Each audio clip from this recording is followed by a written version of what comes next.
Hello everyone and welcome to the Kiki London YouTube channel. My name is Amanda and in today's video we are going to be doing some ombre nails using the rubber base system because I really wanted to do this milky spring look.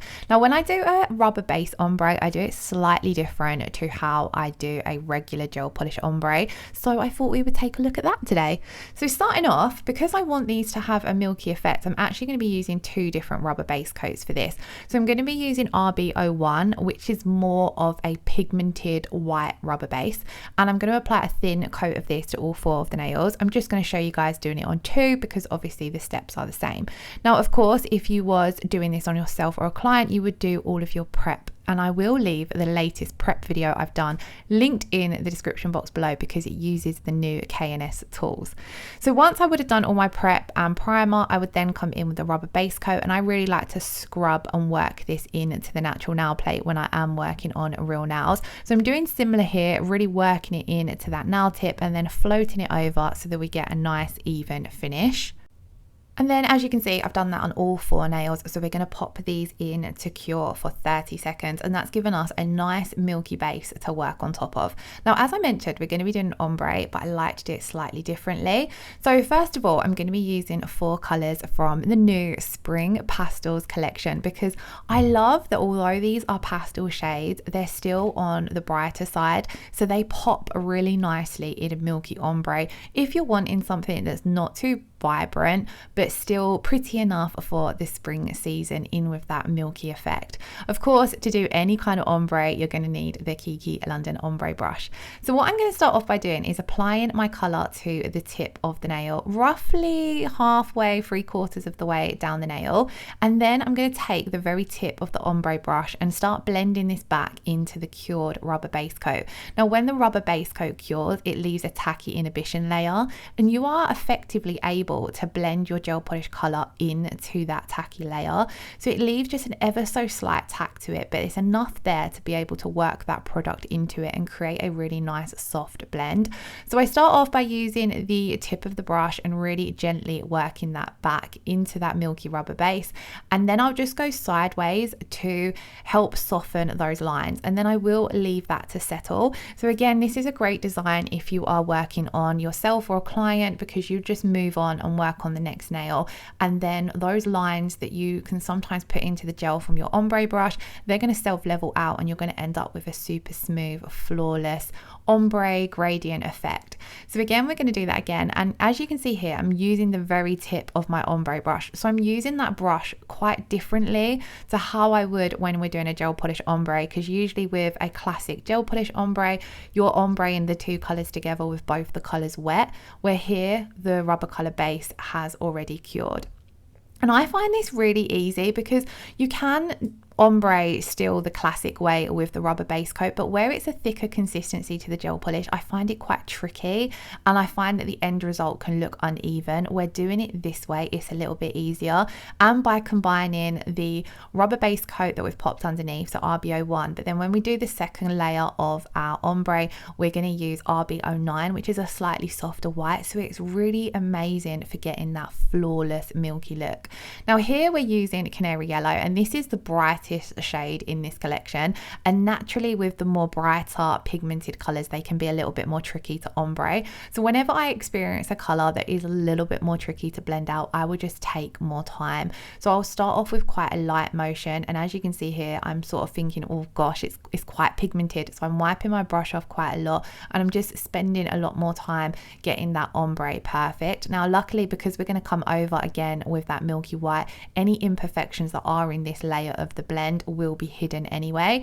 But if you do come across a color that's a little bit more tricky, I would recommend using a little bit less product. So if it's a brighter, more pigmented shade, use a little bit less product, and make sure you're cleaning your brush regular on an alcohol wipe so that you're removing some of that excess product to create that softer blend.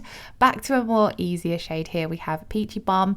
So again, when you're using your brush, you want to make sure that you're not applying too much pressure. You don't want to pull loads of that color down. You want to just pull the very edge where that gel polish ended, and then once you've pulled the edge down, start feathering that part of the color down, and then this is just going to create that really soft gradient. And then I will come in, go sideways and just backwards and forwards, and it blends absolutely effortlessly. You can do this as well if you don't want to have a milky look. You could use one of the pinks or the nudes that are in the rubber base collection, and this will work very similar as well. I do find it just that little bit easier with a milky white.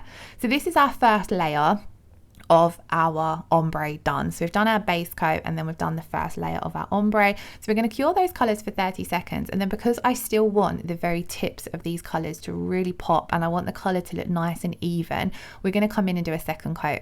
But when we do that second coat, I'm not applying as much gel polish as what I did on that first coat. And I'm just applying this to the very tip of the nail and then blending it back over the blend. Because we haven't got to create that blend with the milky white shade, you don't need to apply as much of your color, and you don't need to take it down as much. You're kind of just making sure that you've got a nice even finish for the very tip of the nail and perfecting any imperfections or any unevenness that is in the blend. So I'll do exactly the same as before, pull the color down and then go sideways to minimize any brush strokes. And you can see this just adds that extra layer of pigmentation to the tip of the nail. So when we come over with our milky white, we're not going to be losing any of that vibrancy that's on the very tip of the nail. So once again, just applying that color to the very tip. You can cap the color at the free edge as well here if you want to as well. Then taking the very tip of our ombre brush, pulling some of that gel polish back, cleaning off the brush, and then just going in and blending it out. You will find, like I said with Canary Yellow, certain colors need a little bit more blending than others. I found the Aqua Waves blended really easily. So did this one as well, this Peachy Nude. This blended really effortlessly as well. The other two colors, Canary Yellow and Peachy Bum, are that little bit more brighter, and naturally a more brighter color is a little bit more harder to ombre. So because I knew here that Canary Yellow was that little bit more pigmented, I'm only taking a small amount of product, applying that to the very tip of the nail, getting the coverage at the very tip nice and even, making sure I'm happy with how it looks, then taking the very edge of that gel polish and blending it down. And I don't have to take it as far down to the milky white, we're just blending it back into that blend that we already created before. Always using really nice gentle strokes. Obviously parts of the video have been sped up, so it does look as though I'm going a lot more harsher and faster than what I am, but I'm actually doing really nice, quite gentle, slow movements. You want to go quick here and there to really get that blend, but when you're unsure, or if you've got any areas that need a little bit more attention, just nice light strokes until you're happy with how it's all looking. You'll see that there are some brush strokes there, but when we pop it down, they will self-level out. And that's why I say when you're working on yourself or a client, just move on, do the ombre on the next nail, and then by the time you look back at the previous nail, any of those brush strokes will have self-leveled out. If you was only doing one ombre in a set, you can just wait a few seconds for it to self-level out. The colors do self-level nice and quickly. So we're going to move on and do the last one with Peachy Bum. I really loved how this color looked, and I think this would look really nice in a pinky nude ombre as well, because it kind of gives off like summery sunset vibes.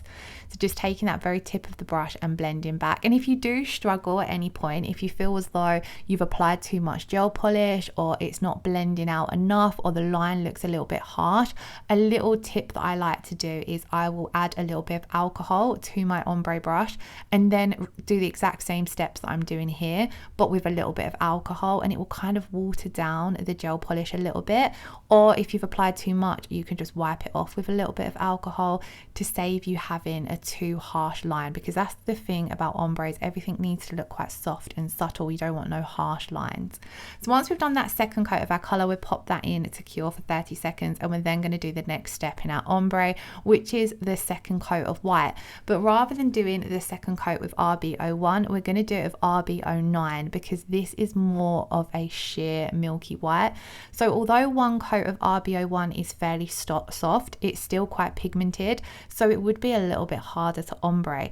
The RB09 is just beautiful for creating a flawless ombre. I was going to say flawless manicure, for creating a flawless ombre, because even if you took a thin coat of this all the way over the color, you would still see the color shining through. So it's really easy for creating a blended look. So what I'm going to do is apply that down at the cuticle area, and then very gently, with hardly any work at all, blend this out over the Aqua Waves. And like I mentioned when we were doing the first coat with the colors, you're blending it in to the tacky inhibition layer, so you have something to blend your color into, and this makes it a little bit easier. So don't be tempted to wipe off your tacky layer. So let's go through this again. I'm going to pick up a small ball of rubber base, get it nice and even down at that cuticle area, because that's only had one layer of base coat done, whereas the tip of the nail has had our 2 coats of gel polish. So you want it to be ever so slightly thicker at that cuticle area so that the whole nail is nice and even. Then we're going to pull that down, taking it just over where the ombre ended with the color coat, and then taking our ombre brush and going side to side, left and right, and just really blending that down. You can come up and down as well, just to perfect anything out. And as you can see with this color here, I've taken it right down to the very tip of the nail, because this is going to give us that flawless smooth finish, but it's not covering up too much of that color. And that is also why I wanted to make sure that we had those 2 coats of colour down, so that the very tip of the nail was bright enough that if the white comes over the top of it, it's not going to dull that colour.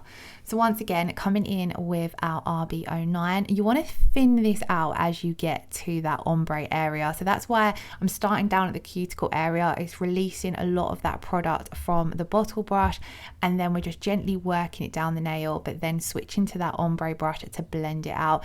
And like I said, it just blends effortlessly. There's hardly any work to do. You probably could even get away with just doing this with your bottle brush and a small amount of product and simply blending it down, but I do find you have a lot more control over the product by having the ombre brush to hand. Now, if you felt as though the white wasn't pigmented enough at the cuticle area, you could come in with another thin coat of this and do this again, just to get a bit more pigmentation down at that cuticle area. But I didn't find that was necessary, and especially when you're not working over a clear tip. So if you was working over a natural nail, you're going to have the pink of the natural nail coming through, so that gives you a bit more coverage anyway. But here I just wanted to show you guys, I did just come in and apply a little bit more here, just building it up ever so slightly, but then blending it down, just because it was a little bit thin in that corner. And if you do this and you feel as though the nail looks a little bit uneven, you can flip it upside down to help itself level out. Obviously, with the rubber base system, it is a slightly thicker consistency product. So these kind of nails, they are amazing for anyone who's wanting nail art, but with the added benefits of using a rubber base system. So the strength and structure that you get from a rubber base system. Then sometimes when I'm working with a thicker consistency product, I feel as though I will lose the crispness of my shape, especially when you're doing something like an ombre and you're working that product around. So if this happens, you want to wipe off the tacky layer of your product that's left behind after curing, so that tacky inhibition layer, wipe that away, and then just come in with the 180 grit side of your file and just bring back that crisp shape before you come in and top coat. So I don't think I did that on all of the nails, I just done it as a quick demo on this one. If you do this though, do make sure that after any filing you come in and give the nails a good wipe with some alcohol to remove any dust. And then I wanted these to look super soft and dreamy, so I decided we would come in and matte top coat them. So I'm just going to apply a thin coat of the Kiki London No White matte top coat to all of the nails. Now, of course, these would also look amazing with some added nail art over the top. I love having an ombre as a base for things like stamping, water decals, but they do look quite fun as a Skittles mani like this as well. So I decided we would keep them simple today, but let me know what you would add over the top of these if you was going to add any nail art. I loved how they looked when they come out and they're all matte and dreamy. They just look absolutely gorgeous. I really hope you all enjoyed today's video. If you did, please do give it a thumbs up, leave us a comment below, and hit that subscription button if you haven't already. As always, I will leave all the products I've used listed in the description box below. I hope you all have a wonderful weekend. Thank you all so much for watching. Lots of love. Take care. Bye bye.